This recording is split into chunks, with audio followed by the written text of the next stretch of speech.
Welcome, my dear guests, to the captivating expanses of my story. Chapter 4. The faint glow of the monitor walls cast a bluish light on Lieutenant Sarah Weber's face.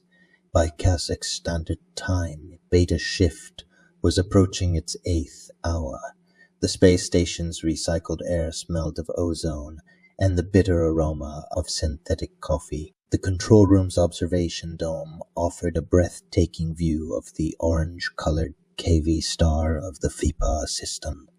The polarization filters attenuated its rays, automatically adjusting to the intensity of the radiation. The massive dwarf planet filled a quarter of the field of view, its jagged surface littered with craters. Weber massaged her tense-necked muscles.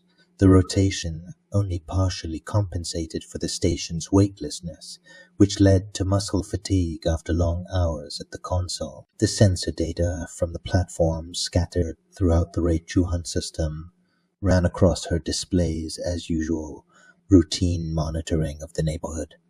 Beta shift status. Captain Muller floated through the access hatch into the control room. His movements bore witness to years of experience in zero gravity. Standard parameters in the green range. The EK Ptolemies still in the Plooe Aeg system? And all? Weber faltered. Her fingers flew over the holographic keyboard while the station's quantum processors processed the incoming data. Hold on. The long-range sensors are reporting a hyperspace signature in the Raijuhan system. The energy readings exceed our measurement scale. Muller pulled himself to the central console by a handhold, his magnetic boots clicking as he touched down on the metal floor. The piercing warning signal of the analysis programs overlaid the low hum of the life support systems. Show me the data. Full resolution. The three-dimensional projection of the Raijuhan materialized before them, floating in the recycled station plasma. A pulsing red dot marked the position of the hyperspace exit, surrounded by a web of energy signatures. The sensor platforms left behind by Ptolemy provided additional telemetry data, their readings dancing through space in holographic cascade. The signature doesn't match any known imperial pattern, Weber muttered as she scrolled through the incoming data streams. Her eyes flitted over the cryptic number combinations. The fusion reactor's constant hum vibrated through the station's steel struts, mingling with the rhythmic pulsing of the warning signals. Can you determine the exact coordinates? Muller activated additional holo displays grouped around the central projection like glowing butterflies. The distance makes precise measurements difficult. The Ptolemy's sensor platforms provide better data, but Weber shook her head in frustration, her fingers drumming a nervous rhythm on the console. Beads of sweat detached themselves from her forehead and floated like tiny crystals in microgravity. The displays flickered with a cascade of the gamma shift hit her magnetic boots, clicking rhythmically on the metal floor. Technician Zhang and Specialist Novak interrupted their usual morning briefing at the sight of the activated alarm system. The typical shift handover immediately gave way to concentrated activity in the face of the situation. Call the Ptolemy, Muller ordered. His voice echoed through the domed room as he reconfigured the tactical displays. Thus, you must be warned. Activate all available sensor systems, including the backup arrays. I want to know what just invaded our front yard. Full power to the long-range sensors. The space station's usual routine had disappeared, replaced by concentrated activity and the hum of working systems.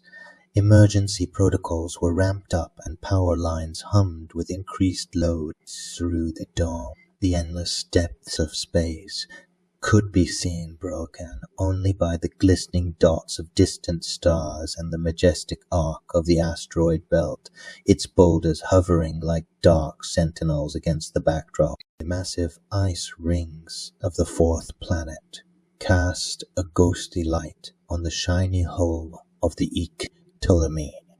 The blue-white star of the Plooe Aeg system penetrated the crystalline structures and created a kaleidoscope of light reflections on the surface of the research vessel. Navigating through the dense web of ice chunks required constant micromaneuvers of the positioning thrusters. Dr. Elias Stern observed the floating chunks of ice through the panoramic window of the laboratory. The fine particles danced like diamond dust in Stern's light. His fingers typed notes into the holopad while the analysis programs processed new. The composition of the rings differs from our previous models. The concentration of deuterium is far above the expected values. This anomaly goes beyond any known theory of planet formation that could explain the unusual spectral analyses. Tanya Rodriguez adjusted the sensor array, her practiced movements testifying to years of experience. The holographic display showed a cascade of measured values, coded datasets, and spectral lines. The isotope ratios indicate an extrasolar origin. The quantum signatures do not match any known formation process in this sector. The cool airflow from the life support systems mingled with the smell of recycled water and the metallic aroma of laboratory equipment. Air purification hissed through the filtration systems, while the gravity generators produced a barely perceptible vibration. The constant hum of the aggregates formed a calming background to their work, interrupted by the occasional beeping of the analytical instruments. Take a look at this. Lieutenant Garcia projected a three-dimensional representation of the ring structure in the center of the lab. His fingers danced across the control panel, rotating and magnifying individual segments. The distribution of the materials does not follow a natural pattern. The crystalline structures show an almost mathematical precision, almost as if someone had. A shrill alarm interrupted his analysis. Red warning light pulsed through the room, reflected in the polished surfaces of the laboratory equipment. The holographic projection flickered in time with the warning signals. Clarity message from Phipaa outpost. Lieutenant Tanaka's voice echoed through the ship's communications, the metallic undertone of the intercom adding urgency to her words. Unknown hyperspace signature in the Raijuhan system. All sensors are registering massive energy surges. Marcus Chen activated the lab's central console. The scientific displays gave way to tactical overviews. The sensor platforms we left behind are providing real-time data. The signature pattern does not match any known configuration. Finish the analysis sequence. Dr. Stern sealed the sample containers with precise, practiced movements. The vacuum seal hissed through the tense atmosphere, the sound mingling with the piercing warning signal. We need to save the data. This deuterium anomaly must not be lost. Ptolemy's gravity generators responded to the increased activity in the lab. A slight vibration ran through the deck as the equalization systems readjusted, and the quantum processors were working at full speed to compensate for the crew's sudden movements. Captain Sauer is ordering all senior officers to the conference room. Tanaka's voice sounded tense, the usual professional undertone of her communication giving way to an underlying urgency. Right away, no delays. Rodriguez saved the last measurement. Data, her fingers flying over the controls. The holographic displays went out individually, leaving only ghostly afterimages in the darkened laboratory. The majestic ice rings could still be seen through the panoramic window, their crystalline structures glittering in the star's light, but their scientific beauty had given way to a menacing strangeness, as if the mystery of their formation had suddenly taken on a sinister meaning. The laboratory, which had just been a place of concentrated research, was transformed into a hive of activity. Equipment was being secured, data was transferred, and systems shut down. The blue-white star cast long shadows through the windows as Ptolemy prepared for a possible crisis situation. Admiral Raven Blackwood cleared her throat, her holographic projection flickering briefly through quantum interference. The cyber-technical enhancement on her right arm shone metallically in the blue light of the transmission. Based on initial analysis, we have assigned the contact the codename Nun Menace. She paused meaningfully, her all-white eyes fixed on everyone present. Despite the civilian appearance, we classify the ship as potentially hostile. Captain Saur's eyebrows drew together as she studied the floating analysis data. A research vessel with a military orientation. The skepticism in her voice was unmistakable. Note the hull plating, the Admiral replied. With a fluid movement of her cyber arm, she projected a new hologram across the conference table.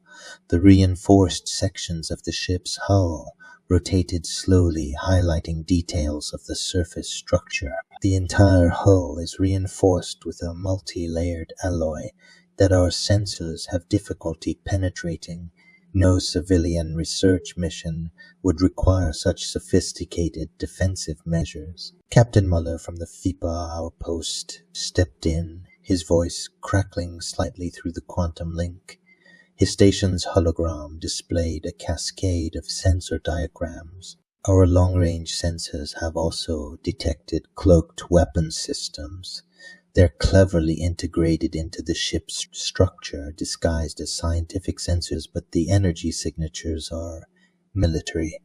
The light from the rotating holograms reflected in Dr.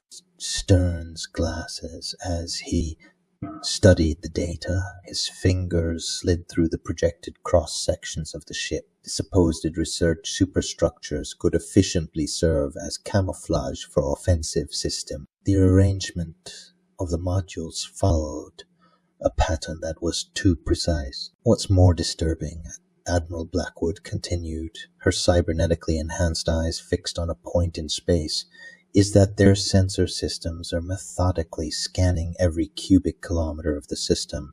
This isn't random exploration. They're looking for something specific. Her metallus hand clenched into a fist.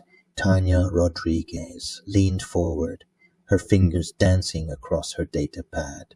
Lines of analysis data scrolled across the screen. The scan patterns resemble military reconnaissance protocols. They map tactical positions, resource deposits, potential defensive positions. She projected an overlay of the scan patterns. The system corresponds exactly to our reconnaissance. The quiet whirring of life support suddenly seemed louder in the tense silence of the conference room. A cold draught of air from the ventilation shafts made those present shiver. Captain Saur's gaze wandered back and forth between the holograms, analyzing every detail of the alien ship. Her scientific training helped her recognize the subtle clues to the intruder's true nature. The subtle camouflage makes them more dangerous than an open battle fleet, Lieutenant Garcia noted. His hand rested on the communications console, fingers tapping nervously against the cool metal. They can go anywhere under the guise of research, without immediately triggering alarms. In peaceful systems, they would be mistaken for harmless scientists. Correct, confirmed Admiral Raven Blackwood. The blue holograms cast harsh shadows on her face, making the white cyber eyes glow unnaturally. With a fluid movement of her metallic arm, she enlarged a section of the ship's structure. We must assume that this is an advance party, a reconnaissance mission in preparation for further operations. The precision of their approach indicates long experience with such covert maneuvers. The alien ship continued to rotate above the conference table, its seemingly harmless silhouette now in a completely different light. Oh, the hidden weapons systems, the cloaked sensors, the deceptively real research modules. Every detail told of a highly developed, militarized species that hid its true intentions behind a scientific facade. The projected energy signatures pulsed to the rhythm of the ship's systems, like a silent heartbeat of a construction designed to deceive. Admiral Blackwood let the projected data slide aside with a flick of her cyber arm. The holographic displays dissipated like fog in the morning. Despite the obvious military nature, we will not be taking any aggressive action for now. Her white eyes were fixed on a point above the conference table, while her cybernetic arm made quiet, whirring calibration movements. The diplomatic department will take over the case, specifically the Office of First Contacts. The situation requires precise analysis and cultural sensitivity. Captain Sawar's fingers drummed a nervous rhythm on the tabletop. The metallic tapping echoed through the silent conference room, mingling with the muted hum of the hologram projectors. Admiral EK Ptolemy has no xenoanthropological expertise. Our crew specializes in basic research and asteroid analysis. Her voice betrayed frustration at this limitation. I'm aware of that. Admiral Blackwood's hologram flickered briefly as quantum interference ran through the link. Static discharges danced around her projected form like electronic fireflies. The cyberarm performed a precise calibration movement. The diplomatic department of the Imperial Senate will use its resources. The EK Ptolemy could only be requested for support. Their primary mission remains the exploration of the Plooe Aeg system. Tanya Rodriguez activated the mission overview on her datapad. A visibly blue display projected the current research priorities. The investigation of the deuterium concentrations is on schedule. Our sensors are optimally calibrated for analyzing the ice rings. Her fingers marked the relevant. Excellent. Admiral Blackwood's metallic hand made an affirmative gesture, the servomotors humming softly. A jamming signal briefly distorted her hologram. Continue basic research. The diplomatic channels will be activated in parallel. We will inform you of any requests for assistance. Dr. Stern cleaned his glasses with a microfiber cloth, his hands trembling slightly with suppressed tension. The whirring of life support mingled with the soft rustling of the fabric as the recycling unit started a new air purification cycle. Are we going to continue with the exploratory mission? The anomalies in the system could be of great scientific importance. The research mission is still a priority, Admiral Blackwood confirmed. The neural interface in her white eyes pulsed to the rhythm of the quantum link. Yes, but you will document the non-menace's activities. The specialist will process your observations for diplomatic analysis. Every detail could be crucial. Captain Muller's hologram from the Phipaa outpost showed interference patterns, his image distorting in waves of static electricity. His voice scratched like sandpaper through the disrupted link. Our sensors remain locked on the ship.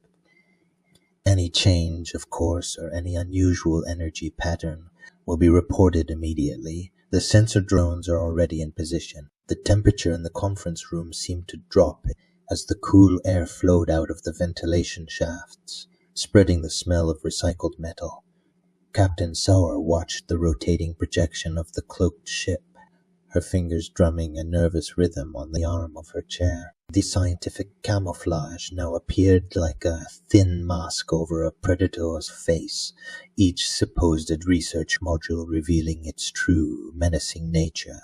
Through the conference room windows stretched the majestic disk of Plooe Aeg. The ice giant shimmered a deep blue-green, surrounded by its glittering rings.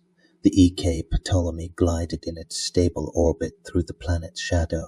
Sunlight refracted in the crystal structures of the ice rings, creating a kaleidoscope of light reflections on the ship's hull. In the distance, barely visible among the swirling ice fragments, the research probes marked their position with regular signal pulses as they continued to collect data on the unusual deuterium concentrations. The cool, recycled air of EK Ptolemy's observation lounge carried the low hum of life support systems through the room. The bluish-white light of the main star of the Plooe Aeg system shone through the arched windows, bathing the scientific displays in an eerie twilight. The massive ice rings of the fourth planet glittered like a frozen waterfall in space, while scattered micrometeorites struck tiny sparks in the eternal dance of gravity. Dr. Elias Stern adjusted the high-resolution spectrometer and stroked his mottled grey beard. The characteristic smell of plasma discharges and ionized air hung in the air-conditioned atmosphere. His fingers danced over the holographic controls as he analyzed the deuterium concentrations in the various layers of the ice ring. The three-dimensional projections cast bluish shadows on his concentrated face. "This distribution doesn't follow a natural pattern," he muttered, sliding a three-dimensional representation of the readings over to Tanya Rodriguez. The holograms were reflected in his tired eyes. Tanya leaned back in her ergonomic chair, her dark eyes scrutinizing the rotating diagrams. The metallic click of her prosthesis broke the concentrated silence as she examined the data set from all sides. Her cybernetic fingers moved precisely through the projected data streams. "The isotope distribution reminds me of the remains of a fusion drive, but it's far too regular for that." A thoughtful frown deepened the fine lines around her eyes. "Could be related to our mysterious visitors in the Raijuhan system." Lieutenant Garcia stepped closer to the windows. His uniform stretched across his broad shoulders as he crossed his arms. The light from the star was reflected in his rank insignia. His hand unconsciously moved to the communicator on his chest, a habit from his time in Starfleet. Unlikely. Stern shook his head as he started another analysis sequence. "These tracks are old, very old. The half-life of the isotopes indicates an age of at least 10,000 years. His fingers flew over controls and projected a time scale next to his soft hiss announced the opening of the bulkhead door. Captain Andrea Sauer entered the lounge, holding a tablet with the latest sensor data. The metallic clicking of her magnetic soles echoed through the room. Her green eyes were fixed on the holographic displays as she scanned the complex data patterns. "Did you find anything relevant?" "Possibly." Tanya turned to face her commander, her prosthetic reflecting the bluish light of the display. The deuterium distribution could indicate a past presence of a spacefaring species, perhaps even a mining operation. She projected a three-dimensional map of the ice rings on which the unusual concentrations were marked in a mining operation. Garcia frowned and followed the floating data points with a practiced eye. Why would anyone extract deuterium from ice rings? It's everywhere in space. His fingers drummed a nervous rhythm on the metal paneling of the console. Not in this concentration. Stern projected a new graphic into the air, his eyes shining with scientific enthusiasm. Red and blue lines showed the unusual accumulation of heavy hydrogen. Columns of numbers rotated next to the three-dimensional diagram. "This enrichment is definitely of artificial origin. The isotope distribution follows a precise mathematical pattern that matches the structures we discovered earlier." Sauer activated her tablet and shared the images of the metal formations they had found in the deeper layers of ice. Starry angular formations stood out clearly from the natural crystal structures. A fine network of geometric patterns covered the exposed surfaces. An abandoned mining station. Tanya leaned forward, her prosthesis reflecting the bluish light of the hologram. Her hand's cybernetic fingers moved in precise patterns through the projected data as she studied the structural analysis of the metal formations. The holographic displays project the platform sensor information and a ghostly image of the alien ship into the control room. Tanya Rodriguez leaned over the console as the three-dimensional representation of the Nun-Menace floated in front of her. The ship followed an alien geometry, distinctly different from the functional designs of the people of Kasach.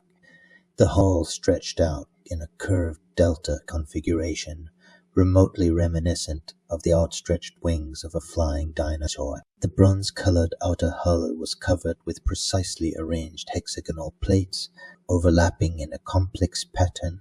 Sharp edges and angled surfaces formed an aggressive silhouette against the starry sky. The hull construction appears to be designed to withstand extreme temperatures, Dr. Stern muttered as he studied the analytical data. These hexagonal plates are probably used for thermoregulation. an efficient solution for a species that has adapted to a desert world. The sensors recorded how the alien ship changed course and approached the system's habitable zone. Its movements were precise and purposeful, as if following a pre-programmed search pattern. The bow formed a sharp point from which curved struts ran like crystalline veins across the hull. Your approach is strikingly similar to our exploration protocols, Captain Sower noted, rubbing her temple, lost in thought.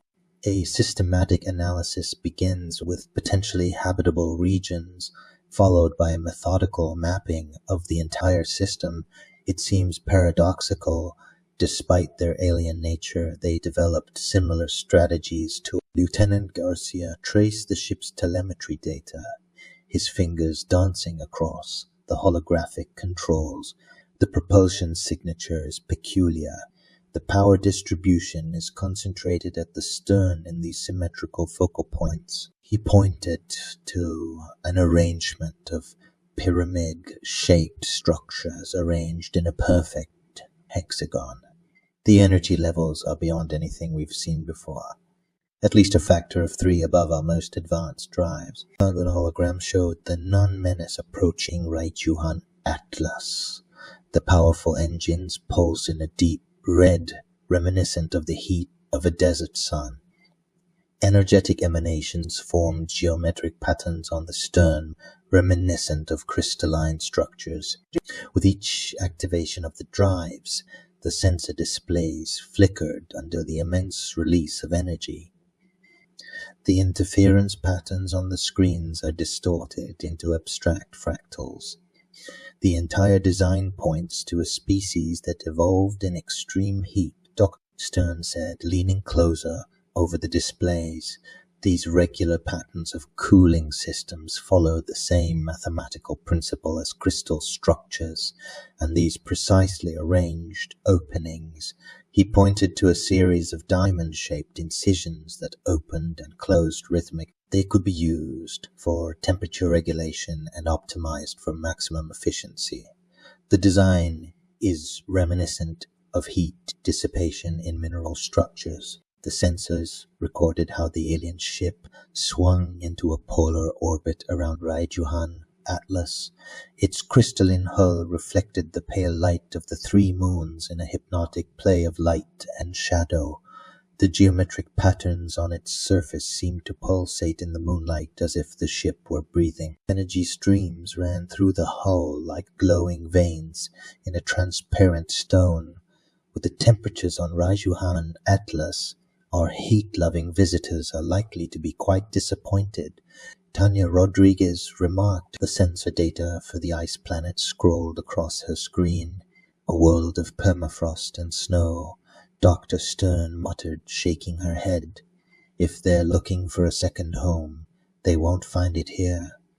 The surface temperatures are consistently in the minus range, even at the equator. Captain Sauer crossed his arms. Even with their advanced technology, operating in this cold will be a challenge.